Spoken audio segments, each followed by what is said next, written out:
Alrighty, welcome back to another episode of Two Plain Sports. Today is another day of the last regular season game week. Unfortunately, in the 2023 season, the season has absolutely flown by.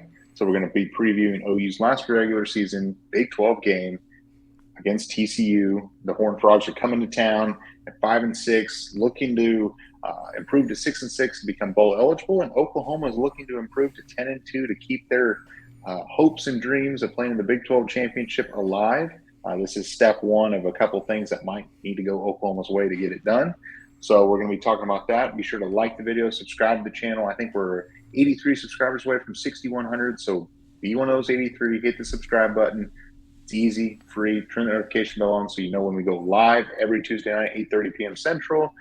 And also when we just post videos as well. We will be, I think, ramping up a little bit more of the content as far as recruiting goes now that the regular season's kind of coming to an end.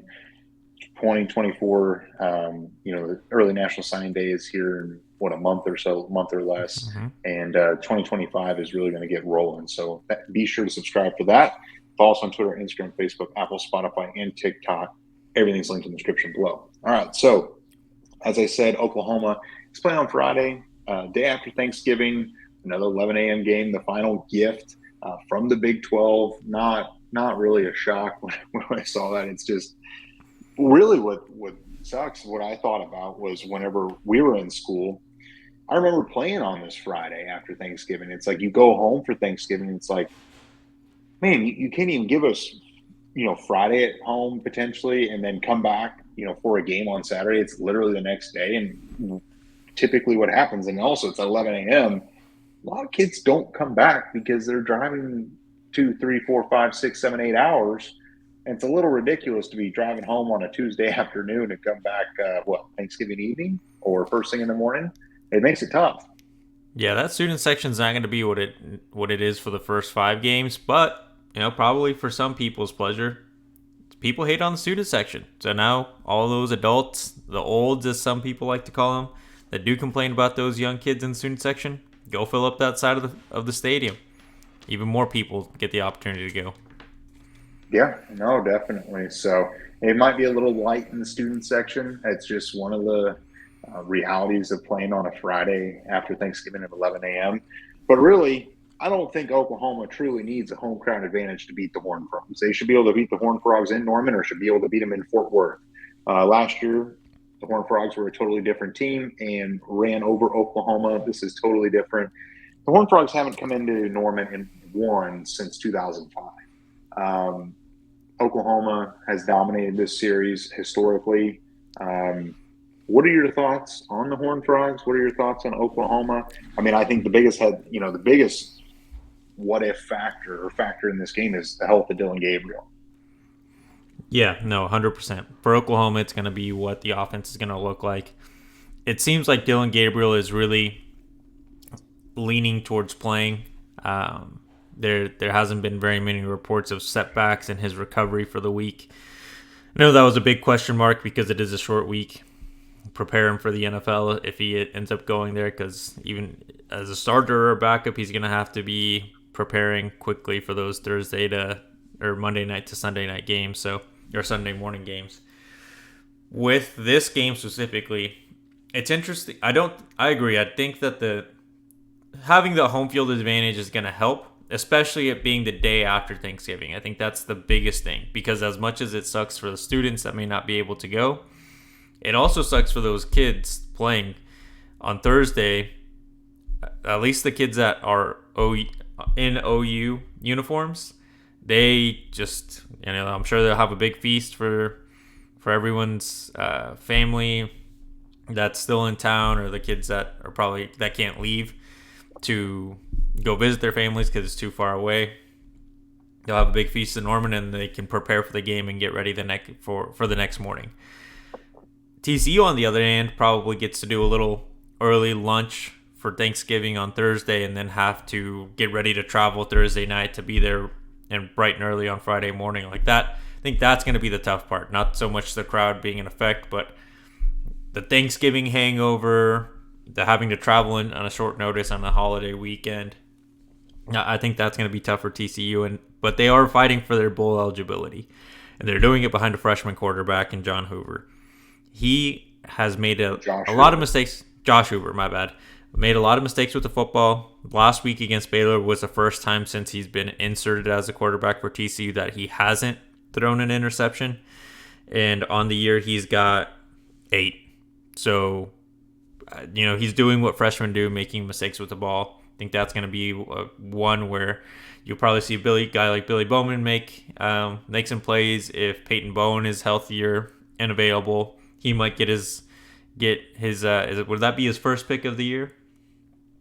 I think so. Early on in the year, he was around the ball a lot when he was healthy. I don't think he ever caught an interception. Did Who? he? Who did you say? Peyton Bowen?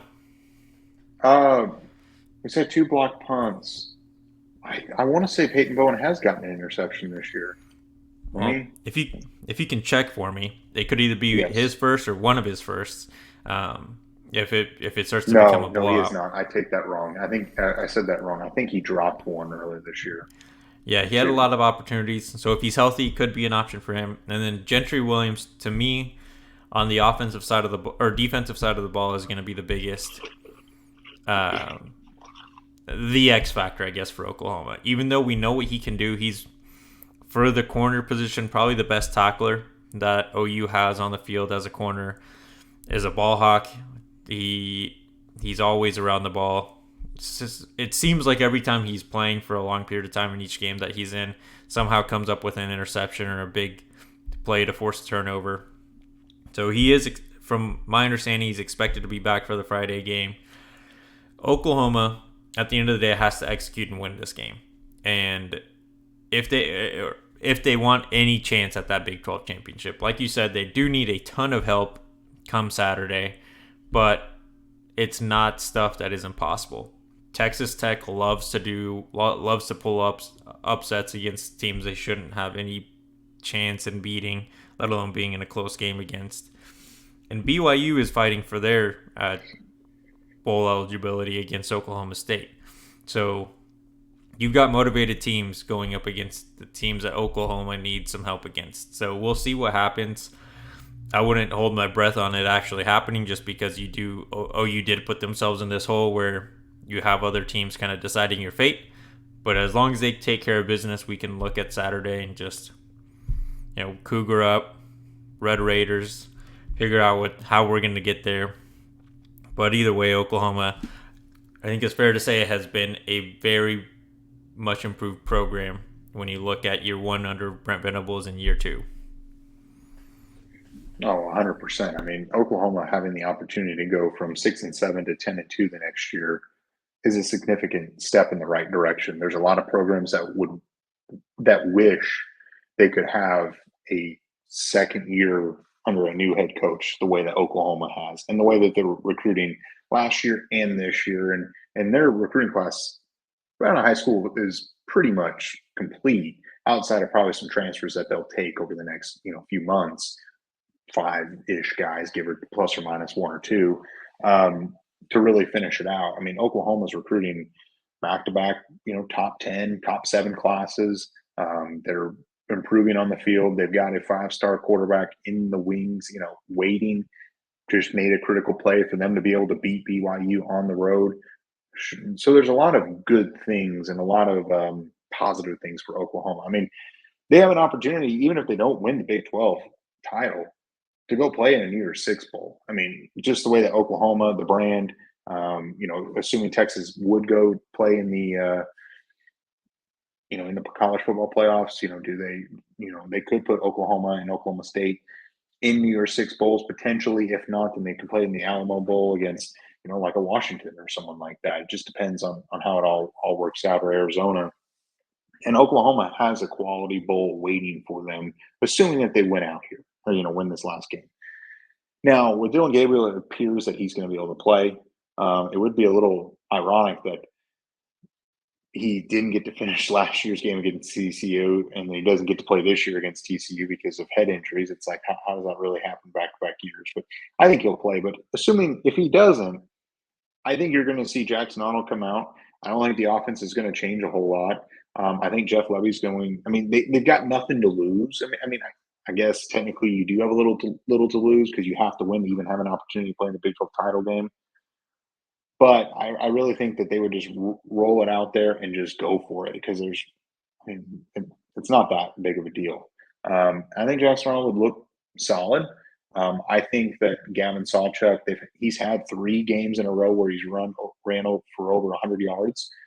I think you're going to see that again. I think he'll hit another 100 yards plus. I think you're seeing the emergence of a true number one running back finally. He got healthy. He is showing why he is the Colorado Gatorade Player of the Year. In high school, he looks talented. He's got the speed.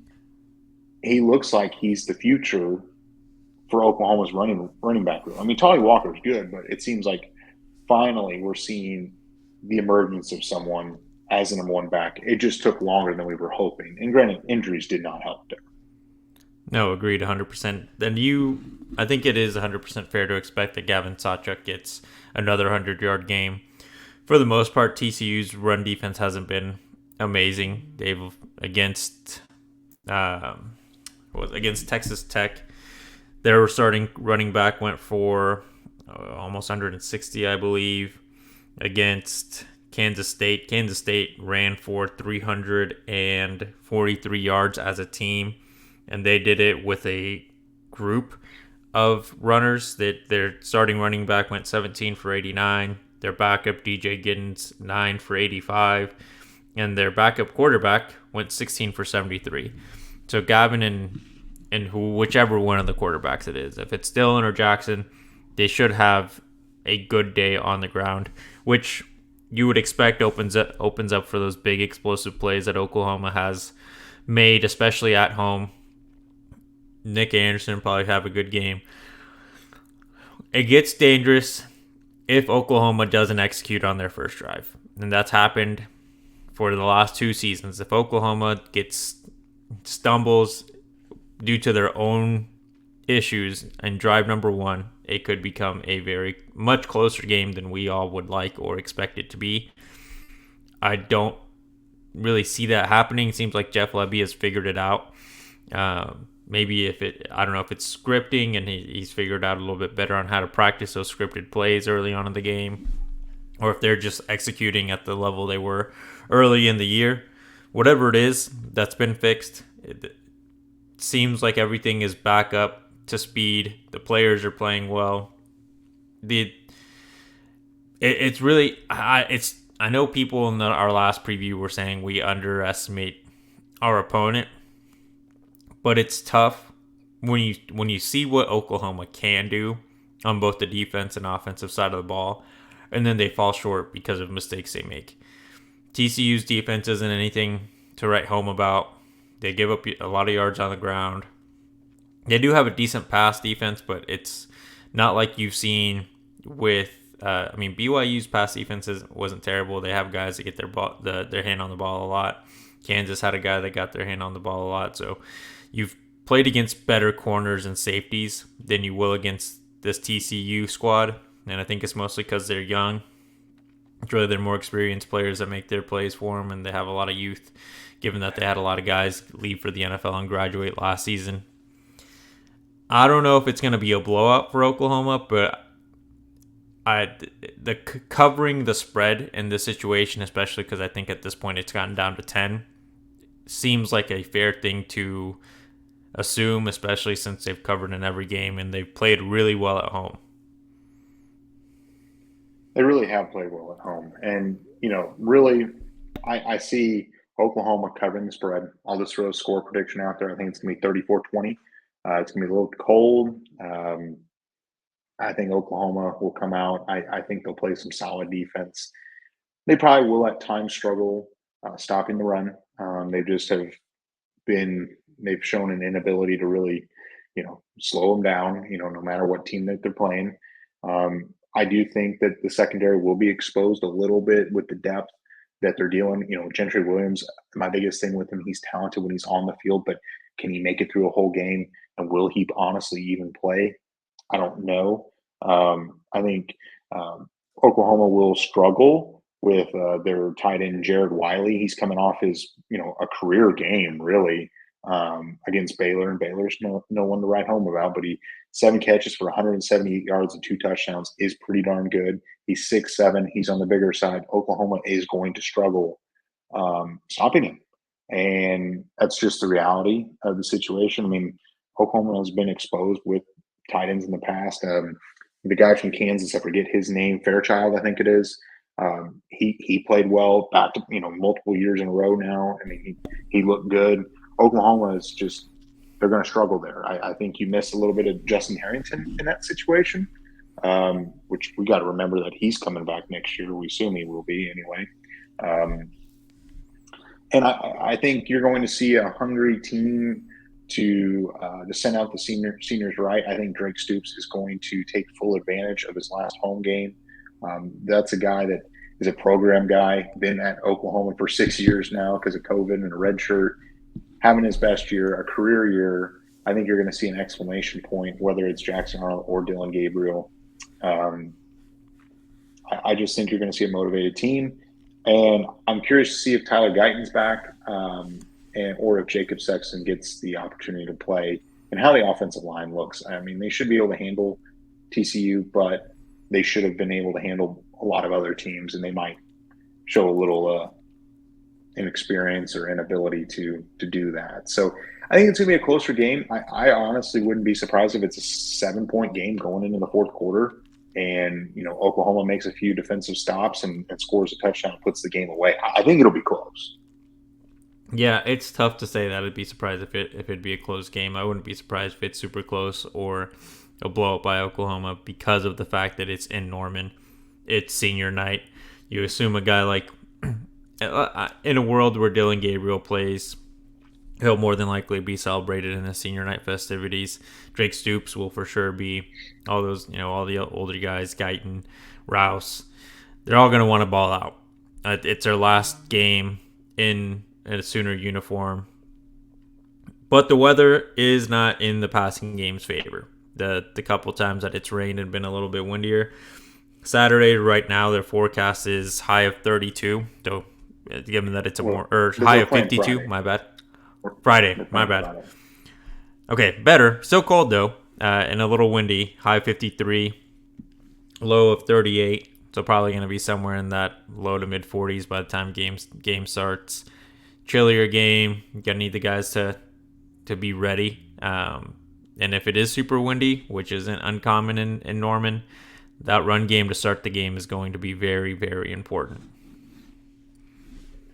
100% agree. Oklahoma should handle their business, and Oklahoma and their fans, including us, should be able to have the opportunity to watch Saturday and pull for the BYU Cougars and Texas Tech, and what do we need? Iowa State to beat K-State if Texas loses or something like that. So we should be able to sit back and enjoy our Saturday and pull for a few teams, or really just need BYU to win. And that handles all of our problems. So I think there's an opportunity. Oklahoma might be able to sneak in, but if not, I don't think that this season is a lost cause. I think I'm happy either way, to be completely honest. As long as Oklahoma ends with a win here, if it goes our way, that's just the cherry on top on this season. This is all you can really ask for, to be in the contention for the conference championship, have a 10-win regular season, and really be on the upward trajectory. It could be worse. We could be USC right now, honestly. We could be, and we could have been if it wasn't for Lincoln leaving. And at this point, when we look back at the predictions we were all making to start the year, for the most part, not us, other people that have podcasts, national media, and fans on Twitter were saying 10-2, I think, is a fair expectation, not just for how the team should progress, but how the schedule looks. 10-2 should be where this team ends, and if they do better, it wouldn't be surprising. Even 9-3, some people were at, like, that's a benchmark. 9-3 is kind of the bare minimum you can do. 10-2 in that range. We're ending at 10-2. People look at the losses and just look at the brands and not looking at the quality of those teams this year. Outside, I think Oklahoma State, if you look at the two losses, I would say Kansas is a better team than Oklahoma State. just with how they're made up. And we just caught Oklahoma State at home, final bedlam. They were on a roll, and then they go 2 weeks in a row not looking like the Oklahoma State that we played by any means. So gotta look past the names that beat us and look at the quality of the teams, especially when we played them. And at the end of the day, you went 10-2 in the regular season, kind of where we all expected to be. And you beat Texas. You beat one rival this year. Hopefully you see them again in the Big 12 championship and ruin their dreams for the college football playoffs. That'd be perfect. But that's all I've got. You have any final thoughts, or I guess you'll do the end of video challenge for Brandon? End of video. We're gonna keep it simple, like he has been. What are your thoughts on this TCU game? Does TCU have a chance, or is Oklahoma gonna let them keep it close, or will we see the OU that we saw to start the year, where they're blowing teams out and the defense looked like a top 5, the best defense in the country, top 5 at worst case? Yeah. Oklahoma will let them hang around. It's just I've come to grips with that. I don't know. I hope I'm wrong, but either way, sounds like Oklahoma's going to win, or at least we both think so. So if you made it this far, be sure to like the video, subscribe to the channel, turn the notification bell on. We go live every Tuesday night at 8:30 p.m. Central. Follow us on Twitter, Instagram, Facebook, Apple, Spotify, and TikTok. Everything's linked in the description below, and we'll catch you guys next time.